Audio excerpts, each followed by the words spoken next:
Енді апаңа окшоп сенаминин бүтүн сүркүлдө чыгышкай.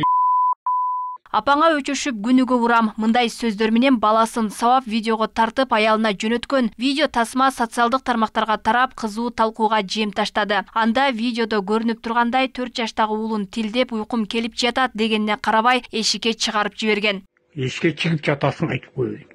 Чык эшикке. Yüzü olan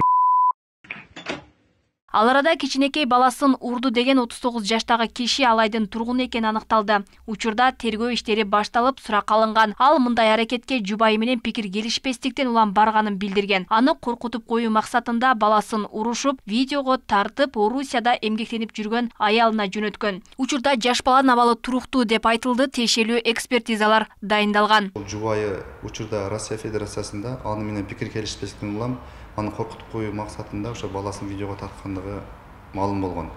Ал эми баланы ошол замат милиция кызматкерлери коргоого алып, аны дарыгерлерге көрсөтүп, эч кандай жараттар аныкталган эмес, бирок балага дагы атасына дагы тийиштүү экспертизалар дайындалган. Ал эми бала ошол тайкелерине, тайнесинин колуна тапшырылган. Ал эми окуяга тиешеси бар жарандар суракка алынып, учурда материал топтолуп жатат. Жобасы бандай уруп токмок алган учурлары болуп турбу? Жок, бул үй бүлөнүн андай маалыматтар бул үй бүлө жөнүндө катталган эмес. Бул үй бүлөнүн bundan башка дагы 3 баласы бар, жалпы жубайлардын 4 баласы бар. Бул жагдай боюнча баланын атасы да үн катып аялына видеону өз эмес баласы жөнөткөнүн билдирди. Ал бала таң атканча эшикте калбаганын да кошумчалаган. Баягы телефонду карамаганда апасын дагы эсте, анан апасына дагы звонок кылды. Кылганда апасы дагы албай койду.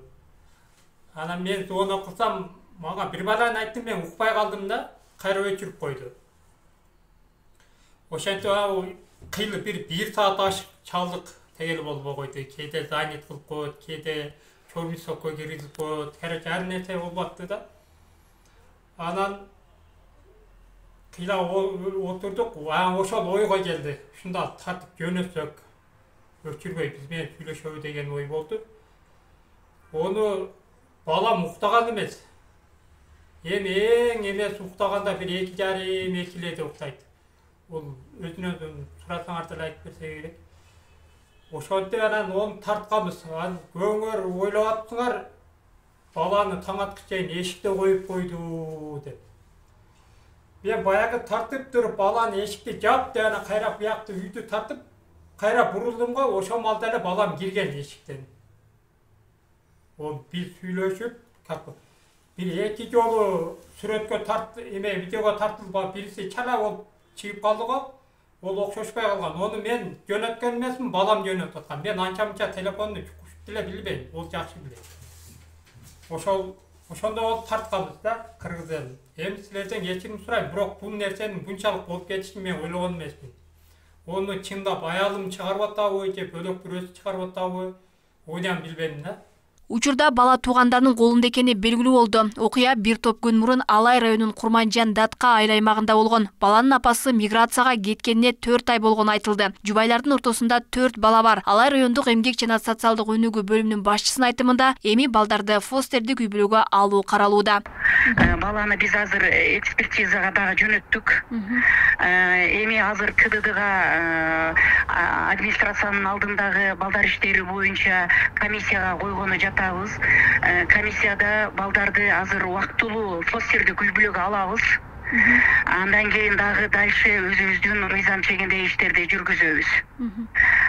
Буга чейин бул үй бүлө бизде каттоодо турган эмес. Будан азыр ушул күндөн баштап биз каттоого алдык бул үй бүлөнү. Акыркы учурда бул сыяктуу жаш балдарга карата зомбулук фактылары көбөйүп жатат. Буга чейин да Араван районунда 2 жашар кызын сабап видеого тартып күйөөсүнө жөнөткөн келиндин окуясы коомчулукка тараган болчу. Бул сыяктуу зомбулукка көп эсе мигранттардын балдары туш болууда дешет. Ал себептүү бала тарбиялоодо ата-эненин жоопкерчилиги каралбай калды деген таризде. Ата-эне бири-бирине болгон ызасын баладан чыгарып атышат да. Балада не күнөө? Ошону дүйнөгө өздөрү алып келишкен го, мына ошону ойлонбой атышат. Ошо үй бүлөнү багуу кимдин милдети? Эркектин милдети го. өзүнүн милдетин аткара албай анан эне байкуш талаадап жүрсө, анан ошо менен урушуп кетип анан кийин кичинекей баласын сабаса, бул эркектик эмес болуп калат. Буга окшогон көрүнүштөр буга чейин деле болгон. Баягы анда аял киши сабаган болчу. Эми аялды биз жоопко тартылган, башка болгон.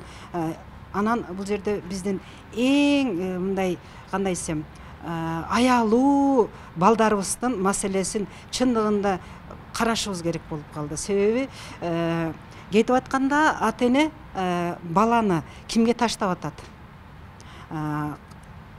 Ошону мындай бир ачыктап кетиш керек да. Ага баягы азыркы барго социалдык камсыздоо, баягы балдарды колдоо борборлор. Ошолор дайым ошолор менен байланышта болуш керек дейм да. Себеби ошолордун байланышы эле ушул иш болуп атат да. Эме кылыпчы. Анан буга окшогон маселени мамлекеттик деңгээлде бир караш керек. Азыр айтып атабыз го, зомбулуктун туу чокусуна жеттик десе эле болот. Ал арада акыйкатчы Жамиля Жаманбаева атасынан психологиялык зомбулук көргөн баланын окуясын жеке көзөмөлүнө алды. Аны менен катар акыйкатчы тиешелүү мамлекеттик органдарды мигранттардын балдарынын укуктарынын сакталышын өзгөчө көзөмөлдөөгө чакырат. Бул окуядан кийин балдарын атайын камкорчуга табыштабай, тиешелүү мамлекеттик органдарга кабарлабай кеткен эмгек мигранттарынын жоопкерчилигин күчөтүү башкы орунга чыкты. Атайында камкорчулукка албай сайын таштабай кетпегиле деп, ошол көбүнчө ушу миграцияларды колдот дейм балдары. Мындай да, ар бир ата эненин өзүнүн милдети бул. Себеби дегенде бала болгондон бул сенин келечегиң. Ол келечегиңди сен ошончолук жакшы карасаң, сенин жашооң да жакшы болот, турмушуң да жакшы болот да. Эми ата эненин жоопкерчилигин күчөтүү бул жанагы немелерге, чараларга кирет да, бул зордуктап неме кылган чараларга кирет. Неме эң негизгиси менин оюмча мамлекет ошол балдар жалгыз калбай тургандай ата энелерге шарт түзүш керек. Ошол шарттар пайда болгондо анан кийин ата эне дагы мигрант болбойт, талаага кетпейт. Балдар дагы ата эненин кароосуз, мээримсиз калбайт болуш керек деп ойлойм. Эми балдар кароосуз калып атат да, чоң ата, чоң эненин колунда калып атат. Ошон үчүн тарбия дагы сал кыйыныраак болуп атат да балдарга. Оюмча ошол иш болуш керек да биздин мамлекетте. Ата эне бала тарбиялоодо, конечно, күчөтүш керек. Биринчи эненин, атанын тарбиясы бала үчүн важный. Келечек биздин балдарды болгондон кийин мүмкүн болушунча ошол балдарды жакшы тарбиялаганга аракет кылышыбыз керек да. Эске салсак, Ош облустук милициясында 8 айда эле балдарга карата зомбулук боюнча 9 факты каттоого алынган. Анын 5-өө гана сотко өткөрүлгөн. Кыргызстанда 2023-жылы балдарга каршы 1832 кылмыш жасалган. Алмагүл Эркебай кызы, Мирбек Конобаев, Ош ТВ.